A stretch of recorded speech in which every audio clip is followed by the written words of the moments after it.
Christians and Muslims disagree about the identity of Jesus. Christians claim that Jesus is the divine Son of God. But the Quran denies this. In Surah 9, verse 30, Allah maintains, the Jews say, Ezra is the son of Allah, and the Christians say, the Messiah is the son of Allah.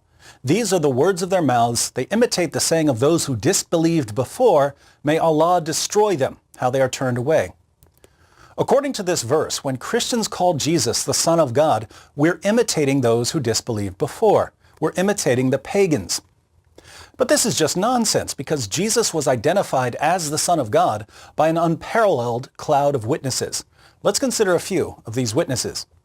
Jesus was baptized by John the Baptist, and in Matthew 3, when Jesus comes out of the water, the Spirit of God descends as a dove, and a voice out of the heavens declares, "This is my beloved Son, in whom I am well pleased."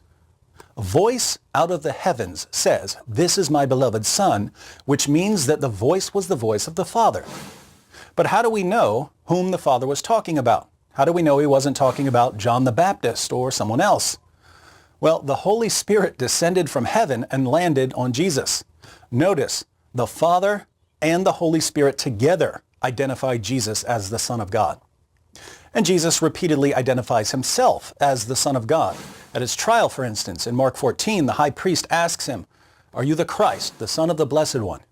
Jesus answers, "I am, and you shall see the Son of Man sitting at the right hand of power and coming with the clouds of heaven."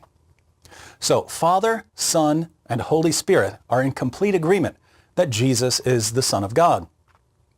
In Luke 1, the angel Gabriel says to Mary, "Do not be afraid, Mary, for you have found favor with God, and behold, you will conceive in your womb and bear a son, and you shall call his name Jesus.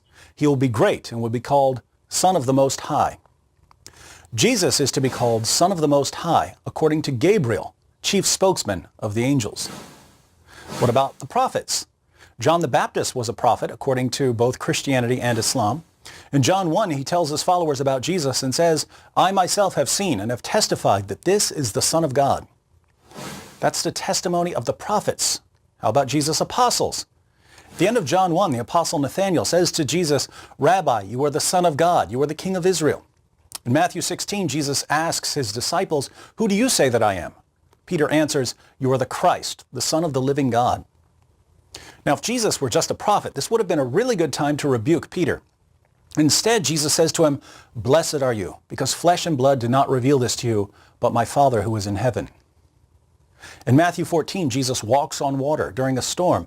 After stepping into the boat, the wind stops and the disciples bow down and worship him, crying out, "You are certainly God's Son." But it's not just his male followers who call him the Son of God. In John 11, Lazarus dies, and Martha, the sister of Lazarus, meets Jesus on his way to raise Lazarus from the dead. We read, Jesus said to her, "Your brother will rise again."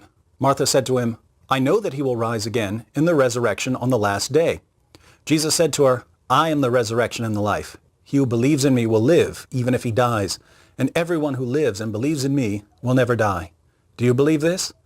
She said to him, "Yes, Lord, I have believed that you are the Christ, the Son of God, even he who comes into the world." Martha and the apostles and John the Baptist were all Jews.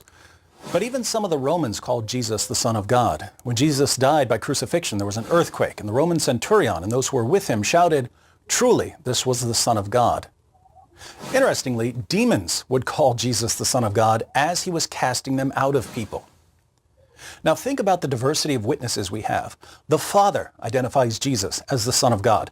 Jesus identifies himself as the Son of God. The Holy Spirit identifies Jesus as the Son of God. The angel Gabriel identifies Jesus as the Son of God. The prophet John the Baptist identifies Jesus as the Son of God. Jesus' apostles identify him as the Son of God. Martha identifies him as the Son of God. The Romans identify him as the Son of God. Demons identify him as the Son of God.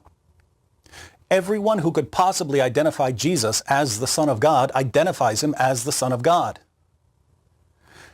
600 years later, Muhammad comes along and tells his followers that Jesus was not the Son of God.